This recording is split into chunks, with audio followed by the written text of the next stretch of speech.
में वो या तो शरीक थे या उन्होंने इसका लाइव टेलीकास्ट देखा या इसकी बाद में ख़बर देखी और उसके बाद में उन्होंने क्या इसका तासुर लिया, बताइए। आखिरी लाइन में से कोई लोग बताएं।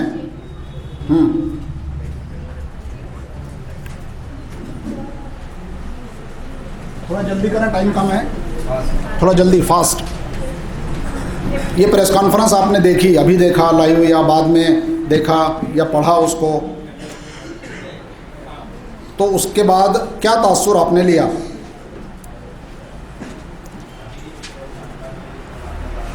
उसको आप रिपोर्ट करें कि ये ऐसे ऐसे हुआ, इसने ये सवाल किया, उसने ये जवाब दिया, और उसके बाद में फिर वो शाये होती है कि नहीं होती, किस तरीके से होगी। ये एक और तीसरा आप चाहे तो होमवर्क ले लें।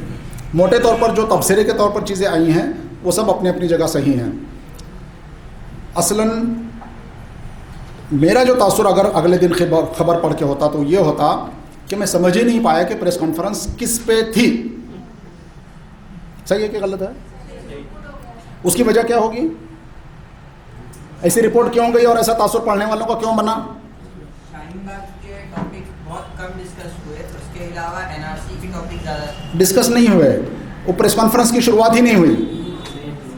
प्रेस कॉन्फ्रेंस को आपने फोकस नहीं किया, आपने इंट्रोड्यूस ही नहीं किया, आपने मकसद ही प्रेस कॉन्फ्रेंस का नहीं बताया। शुरू में हमारे साथी ने यह आकर के यहाँ बताया कि हम जो है ना इस तरह से इंट्रोड्यूस करेंगे, एक आदमी इंट्रोड्यूस कराएगा, रोकेगा, लेकिन बैठने के बाद में या तो आप नहीं कराए या मीडिया वाले इतने एग्रेसिव थे। निहाल भाई जो है वो भूखे थे, नाश्ता ही नहीं किया था सुबह से, आके ही रहने से पे टूट गए बेचारे, और आप जो है मजबूर हो गए उनका जवाब देने पे। भाई अगर प्रेस कॉन्फ्रेंस शुरू होने से पहले कोई सवाल कर रहा है, बहुत बेताब है सवाल करने पे, आप मजबूर नहीं है कि आप जवाब दें उसका फ़ौरन। आप बोलिए अभी हम बैठे हैं, अभी हमको ब्रीफ कर रहे हैं, थोड़ा सब्र रखें। आप पूरी ताकत से कह सकते हैं, कह सकते हैं ना निहाल भाई? उसके बाद तो आप 2 मिनट रुक ही जाते। आपको किसने मजबूर किया है कि अभी आप बैठे भी नहीं हैं, सेटल भी नहीं हुए हैं और सवालात आना शुरू हो गए हैं, तो उनसे कहिए देखिए अभी प्रेस कॉन्फ्रेंस शुरू होने में 3 मिनट बाकी हैं और अभी हम बैठ रहे हैं, अभी हम आपको देते हैं जवाब।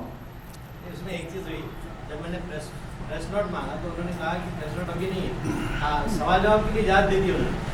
एग्जैक्टली वो भी है, बोलना चाहिए कि प्रेस नोट है, अभी हम आपको देंगे, अभी नहीं है। हमेशा कोशिश कीजिए कि पॉजिटिव जवाब दिया जाए। हमेशा कोशिश कीजिए कि जवाब अपने सेंटेंसिंग वर्डिंग कभी निगेटिव ना हो। प्रेस नोट नहीं है, इसके बजाय आप ये कह सकते हैं कि प्रेस नोट बन रही है, मिल जाएगी। प्रेस नोट बन गई है, भेज दी जाएगी। प्रेस नोट तैयार है, अभी आ रही है। पॉजिटिव जवाब दीजिए, एक चीज़। लेकिन उसके अलावा उसूली किस्म की कुछ गुफ्तगू मैं करना चाह रहा हूँ, वो ये कि फोकस क्या है ये मैंने पहले बताया आपको।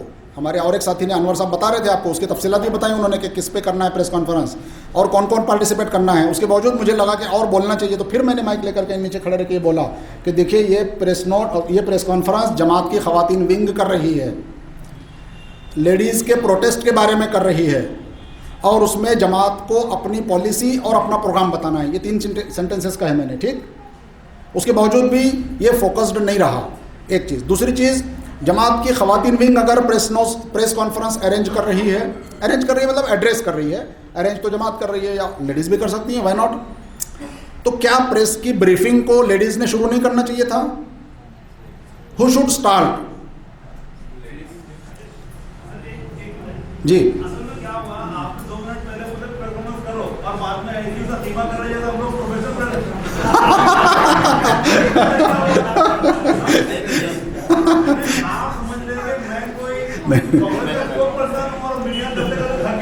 अरे जनाब आपने 2 मिनट पहले तो ये करो, हम बैठ के तुम्हारे क्या बात है, माशाल्लाह।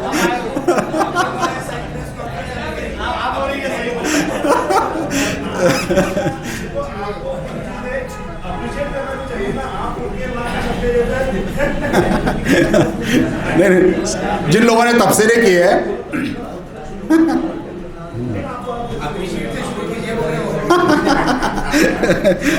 माशाल्लाह, बहुत सही कहा। जिन लोगों ने तबसरे किए उन्होंने असल में हमेशा की तरह से अपने प्री ऑक्यूपाइड माइंड के साथ में जो है ना कमेंट्स करना शुरू कर दिए। मैंने अपने पहले सेशन का ज़्यादा वक्त इसीलिए खर्च किया था, मैं जानता था कि हम लोग हमेशा जो है नक़द तबसरे ही के आदी हैं।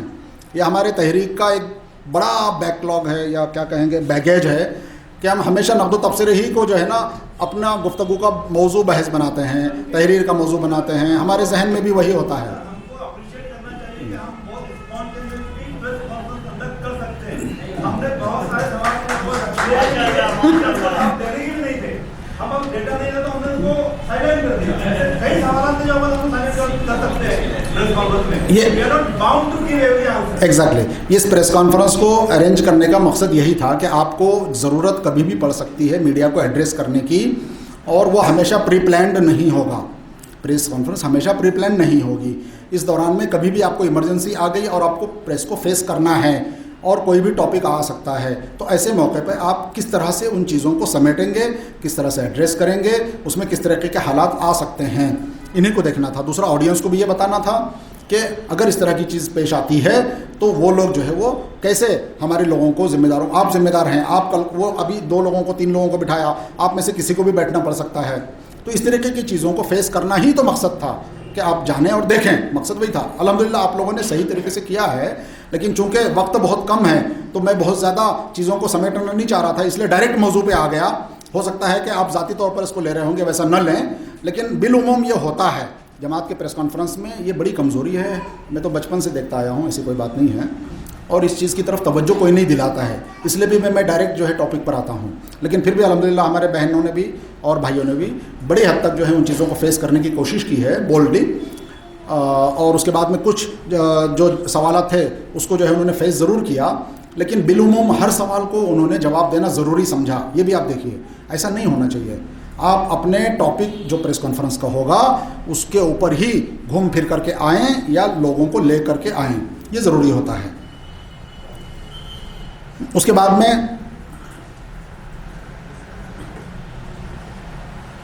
में जो ज़्यादा एग्रेसिवली सवालात करते हैं उन लोगों को आप हमेशा ये कोशिश करें कि आप या तो उनको नज़रअंदाज करें, या अगर नज़रअंदाज करना मुमकिन न हो तो उनसे कहें कि हम आपके सवाल का जवाब दे रहे हैं, आप बैठिए या खामोश रहिए, या फिर अभी इस वक्त कोई और सवाल लेते हैं। और जो बार बार सवाल करते हैं उनको भी यही कहना चाहिए कि इस वक्त किसी और को सवाल देने का मौका देना चाहिए। इस तरीके की चीज़ें आप करें तो उसके ज़रिए से आपका रुख जो फोकस है वो बना रहेगा।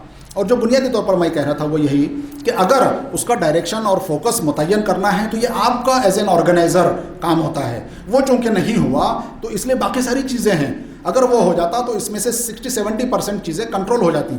इसलिए मैं तफसीलात में नहीं जा रहा हूँ कि क्या क्या कहा, किसने कहा और कैसे कहा और क्या नहीं कहना चाहिए था। मैं तो उस चीज़ पे आ रहा हूँ कि अगर किसी खातून ने इसकी ब्रीफिंग शुरू की होती कि क्या है मकसद और उसके तहत वो क्या करने जा रही हैं, तो उसके बाद में वो टोन सेट हो जाता। जो ब्रीफिंग से मतलब ये कि मैं शायद वो बता नहीं पा रहा हूँ कि सबसे पहले तो प्रेस कॉन्फ्रेंस का मतलब डायरेक्ट सवालात से शुरू होता ही नहीं है ना।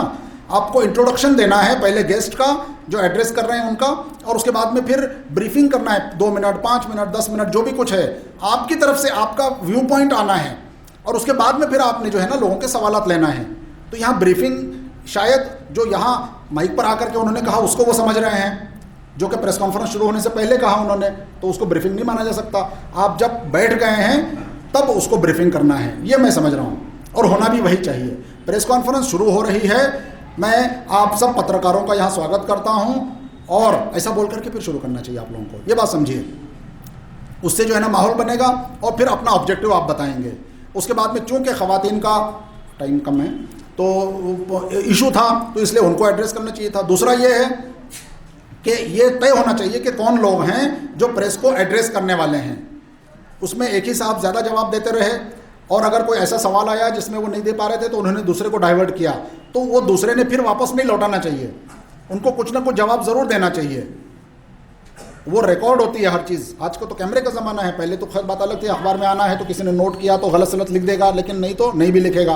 कैमरे के ज़माने में तो हर चीज़ रिकॉर्ड होती है, तो वो नेगेटिव चीज़ बन जाती है। तो अगर किसी की तरफ डाइवर्ट किया गया है, उसकी चाहे जो भी वजह हो, ऐसा ज़रूरी नहीं कि वो नहीं जानते इसलिए क्या, इसलिए पॉजिटिवली अगर लिया जाए, आप जैसा कह रहे हैं कि भाई पॉजिटिव चीज़ लीजिए मेरे, तो आपने ये सोचा होगा कि भाई सब मैं जवाब दे रहा हूँ तो क्यों ना दूसरे साथी को जवाब देने के लिए कहूँ, तो उन्होंने फिर उसको वापस सवाल को नहीं लौटाना चाहिए, उसका जवाब देना चाहिए कुछ ना कुछ। उसके अलावा एक अहम चीज़ जो थी वो ये कि जो तवक्को थी वो ये कि अपने लोकल मकाम पर आप प्रेस कॉन्फ्रेंस कर रहे हैं। वो लफ्ज़ शाहीन बाग जो है वो सवार हो गया है और उसका लिंक डायरेक्ट दिल्ली से जुड़ गया है। जबकि बात यह है कि आपको अपने मकाम पर उसी तरह का एहतजाज अरेंज किया गया है। That was what I was conceiving. Correct? आप लोगों ने यही समझा था या कुछ दूसरा समझा था? दिल्ली का ही प्रोटेस्ट कर रहे हैं। अच्छा, तो एनपीआर के ऊपर सवाल उठा। नहीं, वो अलग जगह, वो एक अलग चीज़ है, लेकिन प्रोटेस्ट आपके अपनी जगह पर हो रहा है और उसके ताल्लुक से आप मकाम पर अपने ब्रीफिंग कर रहे हैं। ये मरकज़ी जमात की प्रेस कॉन्फ्रेंस नहीं है, इतना तो क्लियर था भाई। फिर दिल्ली के इशू पर आप क्यों प्रेस कॉन्फ्रेंस करेंगे? आपको करना भी नहीं है, आपको मकाम पे करना है। खैर, हो सकता है कि इसको समझाने में या उसमें कोई कमज़ोरी रही हो, उस वजह से हुआ हो, लेकिन फिर भी ये है कि वो क्लियर कर लेना चाहिए। ब्रीफिंग में वो क्लियर कर सकते थे कि आप उसमें, ऐसा ज़रूरी नहीं कि मैं बोल रहा हूँ तो आप मकाम पे फोकस रहें। ब्रीफिंग में अगर ये चीज़ आ जाती कि हम इस वक्त जो है ना दिल्ली के शाहीन बाग में जमात इस्लामी शामिल रही है, हम उसके बारे में बात करेंगे, ऐसा शुरू कर सकते थे। और नहीं तो फिर आप बोलते कि नहीं, हम जो है ना पाथरी में बैठे हुए हैं, हम जालना में बैठे हुए हैं, हम जो है यवतमाल में बैठे हुए हैं, हम नागपुर में बैठे हुए हैं, हम औरंगाबाद में बैठे हुए हैं, और यहाँ जो है ना वो आज़ाद चौक के ऊपर ये धरना चल रहा है, उसके बारे में बात कर रहे हैं। तो सवालात भी उसी तरीके से फोकस हो जाते थे। उसके बाद NSA का सवाल अगर आया है तो उनको ये कहना चाहिए कि हो सकता है कि लगा हो, अगर मालूम नहीं है तो, अगर लगा है तो उसके ताल्लुक से हमको पुलिस को कॉशियस रहना चाहिए और हम भी उसका जायज़ा लेंगे। और हम चाहते हैं कि पुलिस इसकी आड़ में और इसके बहाने में कोई ज़्यादती न करे। इस तरह से मोटे तौर पर तो जवाब दिया जा सकता है। और अगर आप वाकिफ़ हैं तो उसकी तफसीलात से तो बाज़ाब्ता तरीके से कहना चाहिए कि देखिए, लेफ्टिनेंट गवर्नर ने कल ही ये ऑर्डर जारी किया है, जमात इस्लामी को इसकी पूरी जानकारी है, लेकिन इस वक्त हम ये चाहते हैं कि हमारे प्रोटेस्ट इस शहर में हो रहा है, इसके ताल्लुक से बात करें। और अगर NSA के बहाने दिल्ली में पुलिस कुछ ज़्यादती करती है तो हम तमाम कानूनी रास्ते, अदालती रास्ते और सड़क पर भी उतर करके हम उसका जवाब देने को तैयार हैं। इस तरीके से जवाब दिया जा सकता है। डेटा के ताल्लुक से हमारे भाई ने एक सवाल किया कि डेटा नहीं है और पूछा जा रहा है तो हम क्या करें। तो आप सीधे सीधे कीजिए सवाल। भाई पत्रकार आप हैं, आपको तैयारी करके आना चाहिए कि कितने लोग इससे अफेक्ट हो रहे हैं, आप हमें बताइए। अब काउंटर करने की ज़रूरत ही नहीं है, आप सीधे उनके पर सवाल पलटा दीजिए। आप बताइए कि अमित शाह जी पूरे देश को आज सड़क पे उतार ला रखा है उन्होंने, आखिर कितने लाख, कितने करोड़ लोग बाहर से यहाँ आए हुए हैं। आपने कभी अपने गृह मंत्री से पूछा? आप पूछ सकते हैं ना। दूसरा ये है कि मोटे तौर पर कुछ कह सकते हैं आप कि अगर पढ़ा है, करीब 31,000 की फिगर आई है और ये खुफिया एजेंसियों ने सरकार को जवाब दिया है, उसके तहत बताया गया है। तो आप कह सकते हैं कि देखिए, सिर्फ 31,000 लोगों को फ़ायदा पहुंचाने के लिए देश की 130 करोड़ जनता को हमारी सरकार आज सड़कों पे उतार रखी है उसने, और ये कोई इंसाफ की बात नहीं है। और इन 31,000 लोगों को अगर वो शहरियत देना चाहती थी तो पिछले और मौजूदा कानून के तहत भी दे सकती है, उसके लिए ये करने की क्या ज़रूरत है, वगैरह वगैरह। इस तरह के डेटा के ताल्लुक से और भी बहुत सारी चीज़ें आ सकती हैं। उसमें ये डेटा को मैनिपुलेशन करने की चीज़ होती है, आमतौर पर वो अपने हक़ में भी इस्तेमाल होता है और अपने ख़िलाफ़ में भी। तो यूँ कहा जा सकता है कि मोटे तौर पर आप यूँ कहिए कि अगर कुछ हज़ार लोगों को फ़ायदा पहुँच रहा है या कुछ लाख लोगों को भी फ़ायदा पहुँच रहा है, तो सरकार के जितने दावे अब तक हुए हैं उसमें वो न बम्बई में, महाराष्ट्र में कभी सच साबित हुए, जो बांग्लादेशियों के नाम पे उन्होंने पिछले दिनों उठाते रहे हैं अपोजिशन में रहते हुए और सरकार में रहते हुए, और ना आसाम में उनके दावे कभी साबित हुए हैं। तो कौन सा डाटा सही माना जाए? सरकार हमें दे डाटा, आप इस तरीके से भी पलटा सकते हैं। खैर, बहुत सारे तरीके हैं कि किस तरीके से आप उनको डाइवर्ट करें। उसके बाद में बिलुमम जो है ये बात कही हमारे कमेंटेटर्स ने, साथियों ने भी, कि आमतौर पर डिफेंसिव जवाब दिए जा रहे थे। तो उसका भी वजह यही थी कि गालिबन प्रेस कॉन्फ्रेंस का फोकस जो है ना वो मुतय्यन नहीं हुआ था। उसके बाद इस्लामिक नारों की बात आई, और सबसे अहम यह कि प्रेस कॉन्फ्रेंस वाले जो है ना बसा औकात कंट्रोल करने के लिए मीडिया को डायरेक्ट पूछें कि भाई आप किसके प्रतिनिधि हैं, आप ज़रूर तारुफ लें उनका। अगर कोई अननोन है और कोई छोटे मोटे मकाम का रिप्रेजेंटेटिव है, पेपर का रिप्रेजेंटेटिव है, और वो उल्टी सुल्टी सवाल कर रहा है, तो उसका इंट्रोडक्शन जब लोगों के सामने आता है तो थोड़ा सा टोन डाउन हो जाता है वो। इसमें सिर्फ एक ही साहब ने अपना तारुफ कराया, दूसरे ने भी कराया जागरण के नाते से, एक ने हिंदुस्तान टाइम्स के नाते से। तो इस तरीके से ये होना चाहिए कि अपना मीडिया का ज़रूर तारुफ देना चाहिए। एक अच्छा इशू जो उठाया वो दलितों का उठाया कि क्या अगर वहाँ के लोग यहाँ आते हैं, इन तीन देशों के लोगों को, तो उनको आप कौन सा दर्जा देंगे। और ये बहुत यूनिक पॉइंट है और बहुत सॉलिड पॉइंट है। अगले दिन के प्रेस नोट बनाते वक्त में आप लोग इसी को इशू उठा सकते हैं, बना सकते हैं। मकामी जमात अगर प्रेस नोट बना रही है तो उसमें आप कहिए कि उसमें जो है जनाब मलिक मोहतसिम साहब ने, जनाब सादतुल्लाह इंजीनियर साहब ने प्रेस कॉन्फ्रेंस में ये मुद्दा उठाया कि तीनों देशों के आने वाले शरणार्थियों को आप देश का नागरिक बनाने के बाद कौन सा दर्जा दे रहे हैं, क्या उनको रिजर्वेशन मिलेगा, क्वेश्चन मार्क करके नीचे लिखिए सादतुल्लाह इंजीनियर। तो ये न्यूज़ पॉइंट बन सकता है।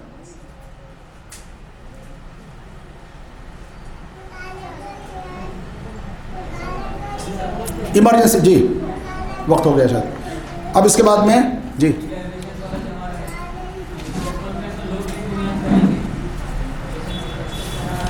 उसके बाद एक मौजू हमारा जो अहम था मीडिया मैनेजमेंट से मुताल्लिक, मीडिया रिलेशन और प्रेस मीट का टॉपिक हो गया है। मीडिया रिलेशंस के ताल्लुक से एक दो तीन बातें कही जा सकती हैं साथियों कि बुनियादी तौर पर आप देखिए कि मीडिया जो है वो हमारे ही समाज का हिस्सा है। मीडिया क्या है?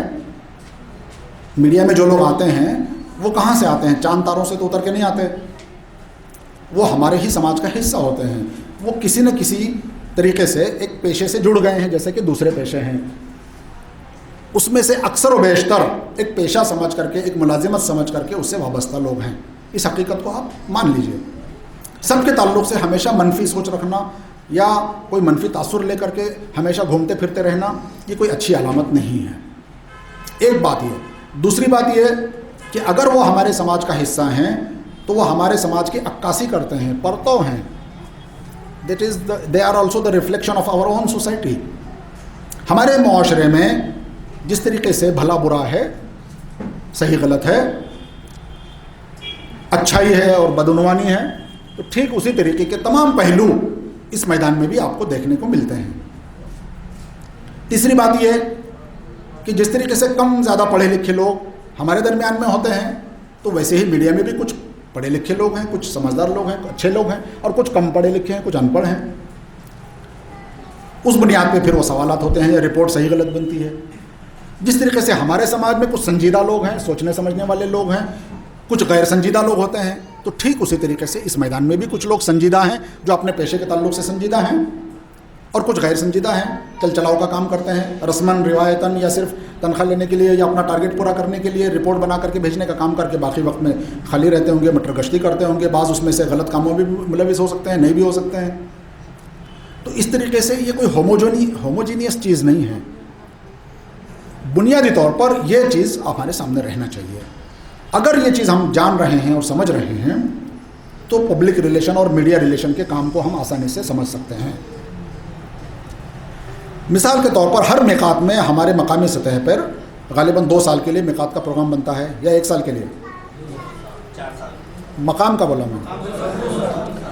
आप जब मनसूबाबंदी करते हैं पॉलिसी प्रोग्राम के, तफहीम के प्रोग्राम के बाद, तो हर एक को इनफरादी मुलाकातों का, रवाबित का टारगेट देते हैं कि नहीं देते हैं?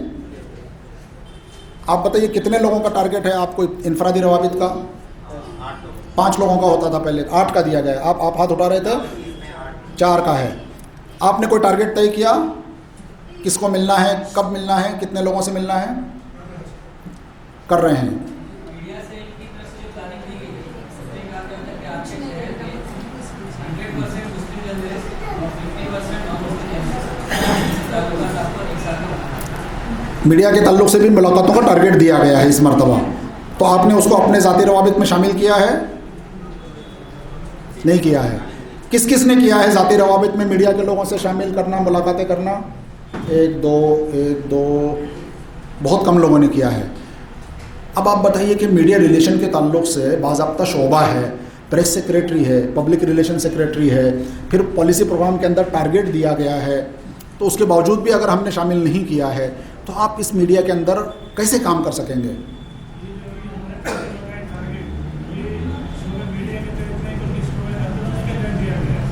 मीडिया के लोगों का टारगेट नहीं दिया गया होगा ना उसमें, वो तो देखना पड़ेगा। लेकिन मैं ये कह रहा हूँ कि अगर किसी के भी तहत नहीं दिया गया, तब भी अपने तौर पर अगर 8 लोगों से 1-2 साल में आपको मिलना है, साल में 4 लोगों से मिलना है, तो 4 लोगों में एक बंदे को आप मीडिया का बंदा नहीं रख सकते मुलाकातों के लिए, रवाबित के लिए? उसको किसी ने नहीं रोका है, किसी ने मना नहीं किया। अगर आप करेंगे तो आपसे गुनाह नहीं होगा और अमीर मकामी नाराज़ भी नहीं होंगे कि क्यों मीडिया वाले को रखा, हमने तो नहीं बोला था। अगर एक बंदे को आप रख रहे हैं तो उसको ईद बारात को आप घर में बुला के शीरखुरमा खिला सकते हैं, घर के कोई शादी विवाह का मौका है उसको दावत दे सकते हैं, उसको किसी और मौके पर आप छोटा मोटा गिफ्ट दे सकते हैं, डायरी दे सकते हैं, किसी मौके पे चाय कॉफ़ी साथ में कर सकते हैं, कहीं आप घूमने फिरने जा रहे हैं दौलताबाद, चलो भाई चल के आएंगे, साथ में जाएंगे, अगर मौका है तो पूछ सकते हैं। कभी उसके ऑफिस में आप जा सकते हैं, अरे यार तुम कैसे काम करते हो, इतने दिनों से हम तुमसे मिलते हैं, बात करते हैं, देखते हैं, कभी तुमने बताया नहीं ऑफिस कहाँ है तुम्हारा, कभी लेके चलो भाई, आप उसके साथ में जाने का प्लान कर सकते हैं। मीडिया रिलेशन का मतलब ये है कि आप अपने आप को उससे जोड़ें और वो आपसे जुड़े। उसके लिए जो जतन करना पड़े वो करना चाहिए, उसके लिए जो कर सकते हैं वो करना चाहिए। और असल पहला और आखिरी यही काम है, उसके अलावा कोई काम नहीं है। इसके ताल्लुक़ से कोई उसूल नहीं है, 2+2=4 नहीं होता इस काम में। जिसमें नतीजा मिले वो काम कर गुजरना है। रवाबित के ताल्लुक़ से बेतकल्लुफ़ होकर के रवाबित बन जाएं। इज्तिमाई तौर पर जो काम होने हैं उनके ऊपर अलग से बातचीत हो सकती है, लेकिन पहली स्टेज में मैं ये जानना चाह रहा हूँ कि अपने अपने मकाम पर अगर मोहल्ले में कोई जर्नलिस्ट नहीं है तो कम से कम एक आध बस्ती, कॉलोनी या एरिया, उसमें ज़रूर कोई ना कोई जर्नलिस्ट, रिपोर्टर, फोटोग्राफर, कॉलम निगार कोई ना कोई मिलता ही मिलता है। कुछ नहीं तो कम से कम शहर की सतह पे मिल जाता है। तो उनमें से हर एक को ये कोशिश करनी चाहिए कि वो आप लोगों के साथ में कम से कम खैर खाना जज्बात के साथ में जुड़ जाए। बहुत गहरी ताल्लुकात, दोस्ती, रिश्ते होते हैं तब तो कोई मसला ही नहीं है, लेकिन कम से कम जो बेसिक ह्यूमन रिलेशंस हैं, जो बेसिक पब्लिक रिलेशन है, उतना तो रिलेशन कायम हो जाना चाहिए और उसमें कोई रुकावट नहीं होनी चाहिए। इज्तिमाई तौर पर क्या कोशिश हो सकती है? आप लोग रमज़ान में इफ्तार पार्टियां करते हैं तो जर्नलिस्टों के लिए अलग से इफ्तार पार्टी कर सकते हैं, या जो भी कुछ इफ्तार पार्टी कर रहे हैं उसमें जर्नलिस्टों को रिपोर्टिंग के लिए न बुलाएं। उनसे कहें कि भाई मैं खबर करने के लिए नहीं बुला रहा हूं, मैं चाहता हूं कि तुम आओ, हमारे साथ में 1 घंटा बैठो, बातचीत करो और हमारे साथ में इफ्तार करो। अब पहले ही अपने मकसद को वाज़ेह कर दीजिए, वरना वो ये समझेगा कि हम जो है ना उसको रिपोर्टिंग के लिए इफ्तार पार्टी में बुला रहे हैं।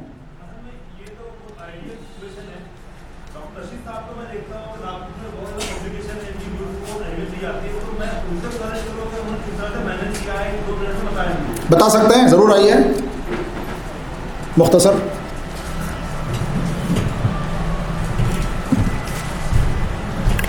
नहीं, अल्हम्दुलिल्लाह नागपुर में बहुत अच्छा काम है मीडिया का, और इलेक्ट्रॉनिक मीडिया से भी रिलेशन है अपने। कैसे किया उतने बता दीजिए बस। मिसाल के तौर पर महाराष्ट्र टाइम के एडिटर से हमारी मुलाकात हुई, उनसे हमने बोले कि भाई हम ईद मिलन कार्यक्रम आपके यहाँ करना चाहते हैं, तो एक ही बार में वो उन्होंने हाँ बोल दिए। तो वहाँ टाइम्स ऑफ इंडिया और महाराष्ट्र टाइम दोनों लोग थे। जब किए अरेंजमेंट तो माशाल्लाह हमारे नौशाद उस्मान साहब आए थे वहाँ, उनको बुलवाए थे, तो इतनी अच्छी स्पीच दी उन्होंने। शिरखुरमा का अरेंजमेंट रखे थे तो वो भी लिए उन्होंने, और फिर उनसे हम लोगों ने ये भी बात रखे थे कि भाई हम यहाँ कुछ लिटरेचर भी रखेंगे मराठी में। तो उन लोगों ने कुरान शरीफ ये वो सब चीज़ें लिए, और आज ऐसे ताल्लुकात हो गए उनसे कि हमारा आर्टिकल उसके अंदर आया। अभी मिसाल को तो अपना ईद मिलादुन नबी के ऊपर मिलजुल के रहो, उसको मराठी में बोलते शायद मिलन मिलन रहा, ऐसा कुछ करके। तो वो और सगाड़ के यहाँ भी किए हम लोगों ने ईद मिलन कार्यक्रम, और उसमें समी साहब आए थे सगाड़ में। तो इस तरीके से रिलेशन बढ़ते बढ़ते आज ये हो गया कि मैक्सिमम रिलेशन हम लोगों के हैं उनसे, इलेक्ट्रॉनिक मीडिया से भी और प्रिंट मीडिया से भी। तो इस तरह से इनफरादी सतह पे कुछ और कोशिशें करने की ज़रूरत है। इज्तिमाई सतह पे जो हो रही हैं उनका भी कुछ न कुछ असर होता है, लेकिन मैं बेसिकली फिर से जो है ना ज़ाती तौर पर जो ताल्लुकात बनते हैं उन्हीं की तरफ आऊँगा। असल फ़ायदा उसी से होता है और असल इम्पैक्ट भी उसी से होता है। अगर कोई जर्नलिस्ट है वो कुछ लिखना चाहता है, कोई ख़बर लिख रहा है, कोई मजमून लिख रहा है और उसको कुछ जानकारी क्रॉस चेक करने की ज़रूरत पड़ती है, तो इस तरह का इतना ताल्लुक़ बन जाए कि फिर वो आप ही से पूछे, किसी और से न पूछे जानकारी लेने के लिए। अगर 3 तलाक़ का कानून बन रहा है और उसको कुछ जानकारी नहीं है और उसको लगता है कि यार मुझे लिखना है और मैं लिख रहा हूँ, मुझे कोई जानकारी नहीं है, तो वो इंटरनेट गूगल सर्च करने के बजाय आप में से किसी को फ़ोन करके पूछ सके और फिर आप उसको सही जानकारी बता सको। ये एतमाद और रिलेशन का लेवल होना चाहिए। उसके बाद में एक अगला टॉपिक है जिसमें हमारे बहन का कुछ मौका है, उसके बाद में फिर मेरा मौका है। तो मेरा ख्याल है कि इस ताल्लुक़ से जो प्रेस को राबता बनाने का काम था, प्रेस मीट का काम था, और न्यूज़ कवरेज के बारे में भी बोलना था। न्यूज़ कवरेज के ताल्लुक़ से ये चीज़ कही जा सकती है कि मोटे तौर पर जो उसूली गुफ्तगू हुई है कि क्या क्या चीज़ें हैं जिनसे खबर बनती है या छपती है, शाये होती है, उन पर तो बात हुई। लेकिन अगर आपकी खबर नहीं आ रही है और वो शायद नहीं हो रही है, तब भी हम लोगों को इस चीज़ से मायूस नहीं होना चाहिए। हम लोग रेगुलर बेसिस पर अपनी बात लोगों तक पहुंचाने का कुछ न कुछ नज़्म करें। कोई ज़रूरी बात है तो बोलें। एक छोटा सा क्वेरी ये है कि जब रिलेशंस वगैरह बनते हैं, बास मीडिया वाले ये बोलते हैं कि आप ऐड दो हमें, तो इसको हम किस तरह से टैकल करें? सब नहीं बोलते हैं रिलेशन, लेकिन कुछ लोग बोलते हैं कि आप ऐड हमें दिया करो। टैकल करने का नहीं, आप मदद कर सकते हैं। मिसाल के तौर पर आपके यहाँ कोई कारोबारी है, आपके मिलने जुलने वालों में, आपके तहरीक अफराद में, किसी की इंडस्ट्री है, कोई फैक्ट्री है, कोई बड़ी दुकान है, कोई बड़ा हॉस्पिटल है, कोई बड़ा तालीमी इदारा है, तो उससे ये ना कहें कि हम नहीं देंगे। आप उससे कहिए कि ज़रूर कोशिश करेंगे, आप आओ कभी, हम चाय पे बैठ के बात करते हैं। आप दूसरी मुलाकात का बहाना बना लो उसको, उसके बाद में बैठ करके बातचीत करो कि यार क्या चाहते हो, कैसे होता है, ज़रा बताओ तो क्या तरीका होता है, कैसे ऐड मिलता है, आप लोग कैसे लेते हैं। उल्टा उससे जानने की कोशिश करो कि क्या पॉलिसी है, क्या रेट है, कितना खर्चा आता है। तो 2-3 मुलाकातें उसी बहाने कर लो, आप उसमें जानकारी ले लो, मीडिया का तरीक़ेकार, पॉलिसी समझना, चीज़ों को जानना। एक तो वो बाय प्रोडक्ट आपको उसे जानकारी मिल जाएगी उसके तहत। दूसरा ये है कि जैसा कि मैंने कहा कि किसी न किसी ज़रिए से आप जोड़ करके दे दो कि यार ये हमारे साथी हैं, आप ज़रा सा बात करके देख लो, कोई बात बनती है तो बोलेगा नहीं आपके संगठन का दे दो, तो बोलना यार संगठन कभी इश्तेहार थोड़ी देता है, आपने देखा कि कभी किसी संगठन का ऐड आता है, हमसे मांग रहे हो यार तुम कैसे आदमी हो। दूसरा ये कि आपकी कोई कैंपेन है, कोई बड़ी मुहिम है, कोई बड़ी कॉन्फ्रेंस है इलाकाई मुल्की वगैरह, उसका इश्तेहार वैसे भी देते हैं आप लोग, तो हो सकता है कि एक छोटा मोटा इश्तेहार आप उसके अखबार में कभी देने की कोशिश करें। एक आध मरतबा अपने मकामी जमात पे इस तरह का बजट बनवा लीजिए आप, क्या आप सबको छोटा मोटा इश्तेहार तो देना चाहिए कभी न कभी। ये आम शिकायत है, हर शहर में है कि 1-2 बड़े अखबारात को हम लोग देते हैं और बाकी लोगों को नहीं देते हैं, तो वो लोग हमेशा नाराज़ रहते हैं। तो हमको उसको तो पॉजिटिवली एड्रेस करना चाहिए। मेरे ख्याल से वक्त हो गया है, तो न्यूज़ कवरेज के ताल्लुक से फिर अगले सेशन में कुछ मौका मिलता है तो थोड़ी सी हम बातचीत इंशाल्लाह कर लेंगे। अस्सलाम वालेकुम। जज़ाकल्लाह। अब इसके बाद एक तकरीर है, role of women in shaping the media world. इसे हमारी बहन Sana Fareen Sahiba JIH state media coordinator for ladies आपके सामने पेश करेंगे।